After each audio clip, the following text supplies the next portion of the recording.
A man who was arrested in Katsina for insulting President Muhammadu Buhari has been sentenced for 18 months. Court sentenced Izala, a 70-year-old man, arrested last week for insulting President Muhammadu Buhari and Governor Aminu Masari, 18 months imprisonment.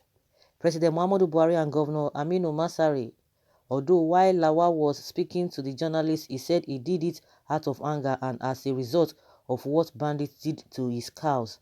Bandits had killed his family members and his 15 cows. While the court was delivering the judgment on the matter, the court found Izala guilty of 2 count charges, inciting violence and disrespect for civil authorities. He was then sentenced to 6 months jail term for the first charge and 1 year for the other charge. However, Lawal Izala was later given the option to pay fine of 10,000 naira for the first charge and 20,000 naira for the second offense he committed. It was later gathered that some good-spirited fellows in Katsina State have paid the 30,000 naira fine. After the payment of the fine, the court ordered the release of Lawal Izala. So invariably what it means now is that the man is an ex-convict for the fact that a fine was being paid. You can imagine. So this one is in the law now, inciting violence and disrespect for civil authorities. Then what is going to happen to the complaints he made? What happened to him? What he went through that made him to do that? Let's assume that, which I think lawyers are going to come up with this or come up for this a matter if they want to, if they are interested in that.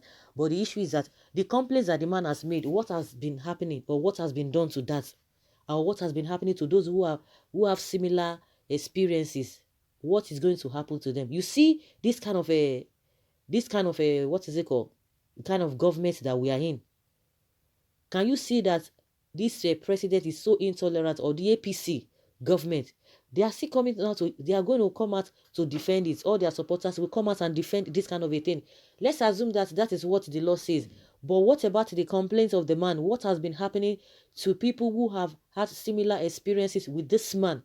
People who this thing have their farms, land, and their people have been killed. What happened to them? The case of Delta State, because that one is still fresh in our memory, because the government was involved. The governor was involved. He came out openly, unlike some governors who are not even saying anything about this whole thing. So what happens to those people? What justice? Because I'm sure governor of Delta State is still waiting for Buhari to say something concerning the herdsmen that committed atrocities in that state. What has he done? Nothing will be done. What is Ç0URং saying? What is Festus Keyamo saying to all of these things? What are they all saying? It's unfortunate. It's unfortunate. The same people that rained abuses, rained curses on other governments before they came in. Oh, some people will tell you that, oh, for the fact that Goodluck Jonathan accepted everything or he overlooked everything, that does not mean that people will not have that they will have the same effrontery to just be insulting or talking to the authorities anyhow. That what Goodluck Jonathan accepted cannot be accepted by Buhari. Then what is the democracy? What is the Democrat in him? Where is the Democrat in him? If we can simply put it that way, where is the Democrat in him? Can you imagine? Where is the democracy that we practice?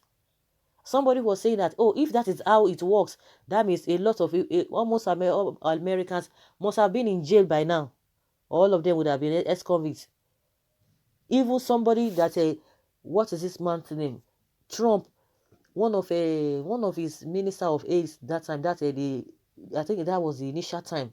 I've forgotten the man's name. The man went to Nigeria. He called Donald Trump. It was Donald Trump that appointed the man into his cabinet.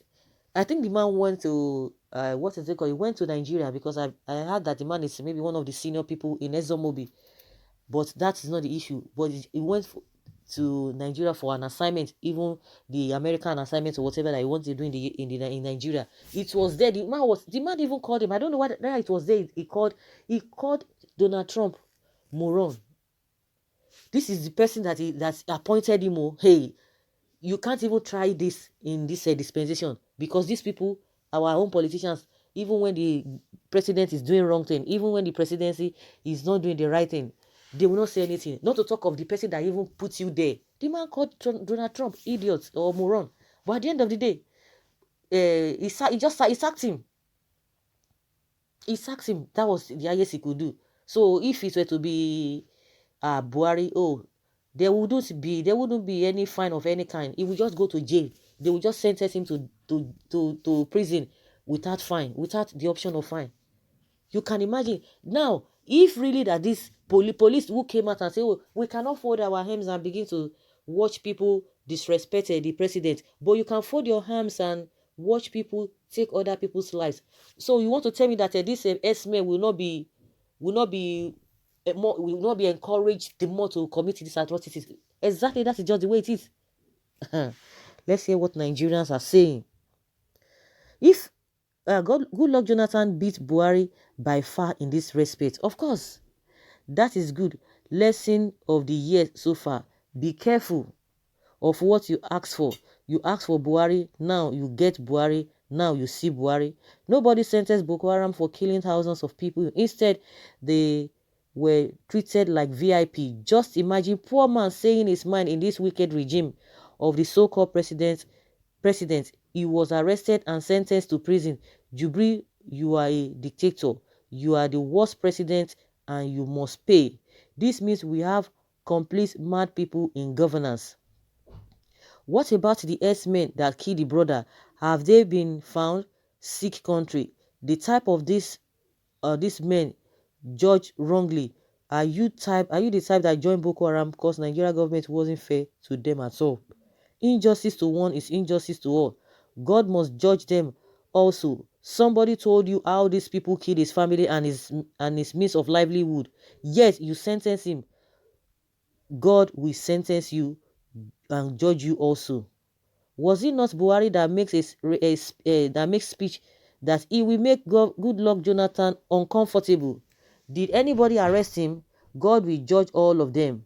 This is out of freedom of speech. If past government sentenced people like this, how many people will still be alive today? It's unfair, but it's a matter of time. Some say the best president. I am enjoying it this way. Okay. You are going to learn by fire by force. God have provided Buhari to teach you lesson. So next you elect, you won't select your votes. Vote wisely. You won't be a slave forever. Injustice and impunity. It is the constitutional responsibility of President Muhammadu Buhari to protect lives and property. The man only called us Mr. President for failure to discharge his constitutional duty of protecting lives on Nigerians. Goodluck is the best president so far. Who votes Buhari if not rigging? Well, 18 months because he speaks his mind. After he lost his families in an unjust killing and is now in jail. God is watching. I wish this man comes out to be an advocate. The judiciary is also mad like the president. Bad judgment, too harsh. This is a I don't know what this person is saying. Okay, for 4 months he's been sentenced. It could have been okay. If it had been 4 months, it would have been okay. A man of 70 years losing his family members and sources of livelihood, his cattle. Too bad this is bound to be frustrated. When government fails in its basic duty of providing adequate security for lives and property of its citizens, it will be crazy for any person to be singing the praises of such government. Why do we in this country give judgment and make speeches that endanger criminality and erode public confidence in the authorities? Those bandits now will go out there and do worse things and people will be afraid to complain. You can imagine. People will be afraid to complain because they know that if you complain, this is what you are going to get at the end of the day. But God will judge them unless they will come out and debunk this thing. Because in the recent, this is not fair. Unless they will come back or come out and debunk this whole thing. And it will be that man is from south, no bail. Okay, the man is from the south, there will be no bail. Straight forward to the prison, no option. The picture here is what's this one saying? A white man. Every bad leader must be criticized, then good ones must be praised. When Yaradua entered into power, all Nigerians was calm and was watching his mindset. Nobody criticized him till he died. So Obasanjo, good luck, and this present APC is evil. That is good for him. He voted them in, so he should face it. He was lucky to have an option of fine. Otherwise, 18 good months for his support for them. There is no more freedom of speech in this country. That is the change Nigerians voted for. It's a pity. For what? Are we not practicing democracy again? Why must they charge him while he was saying the truth about this government? His family members were killed. Nobody cares his cow. Nobody cares. His cows were killed. Nobody cares. Even if it was you, you must react. You must react. Why won't you react? That is what the administration is good at. You cannot stop revolution. The people must stone these leaders one day. My comfort is God Almighty judges overall. APC as a government failed in most of their promises, and they are behaving as if their own government doesn't have a tenure. This government is the worst I have ever seen in my life. Lies in everything they do. Corruption is on the high side. God's judgment awaits everybody that feels is above the law. This man is used as a palliative to other states. The logic is this: if person from PMB town could be sentenced for insulting his brother, then you that is not related to Buhari, probably from a different tribe in Nigeria, has to take caution. Of course, this person might be right. Might be right. Someone says here that in as much I don't support insulting people based on my faith, the same time, how many people have been sentenced in America prison for insulting their president? No be America with the emulate for politics. So guys, let us hear your opinion. Leave your comments below and let's have your take.